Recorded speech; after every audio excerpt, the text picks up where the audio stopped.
जय हिंद दोस्तों। आज हम बात करने वाले हैं भारतीय संविधान की उद्देशिका या प्रस्तावना के बारे में।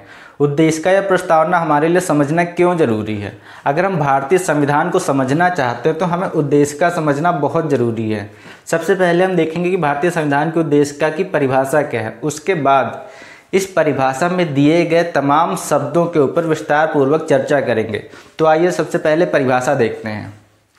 हम भारत के लोग भारत को एक संपूर्ण प्रभुत्व संपन्न समाजवादी पंथ निरपेक्ष लोकतंत्रात्मक गणराज्य बनाने के लिए तथा उसके समस्त नागरिकों को सामाजिक, आर्थिक, राजनीतिक न्याय, विचार, अभिव्यक्ति, विश्वास, धर्म और उपासना की स्वतंत्रता, प्रतिष्ठा और अवसर की समता प्राप्त कराने के लिए तथा उन सब में व्यक्ति की गरिमा, राष्ट्र की एकता और अखंडता सुनिश्चित करने वाली बंधुता बढ़ाने के लिए दृढ़ संकल्प होकर अपनी इस संविधान सभा में आज तारीख 26 नवंबर 1949 या मिति मार्गशीर्ष शुक्ल सप्तमी संवत 2006 विक्रमी को एतद द्वारा इस संविधान को अंगीकृत, अधिनियमित और आत्मार्पित करते हैं।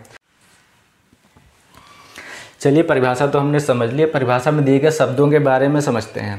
पहला हमारा शब्द है संपूर्ण प्रभुत्व संपन्न या संप्रभु राष्ट्र।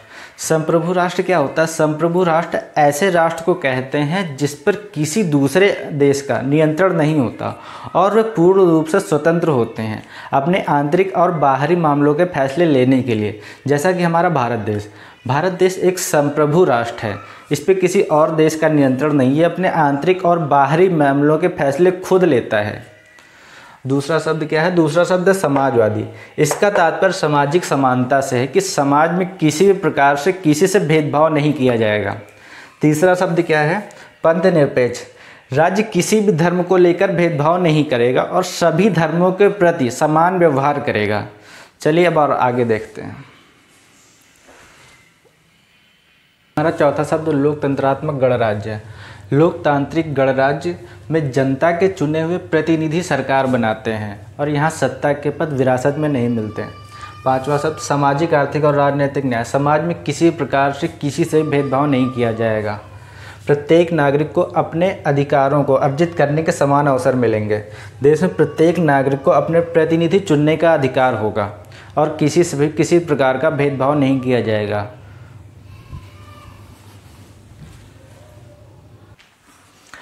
विचार, अभिव्यक्ति, विश्वास, धर्म और उपासना की स्वतंत्रता।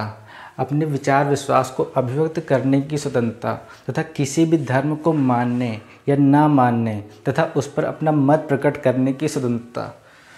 प्रतिष्ठा और अवसर की समता। समाज के सभी वर्गों को समान अवसर और प्रतिष्ठा मिलना।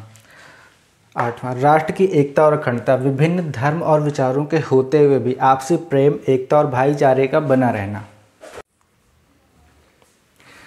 बंधुत्व, भाईचारे की भावना का बना रहना। अंगीकृत, संविधान को अपनाया गया। आत्मार्पित, स्वयं को संविधान के प्रति आत्मार्पित करना या सौंप देना।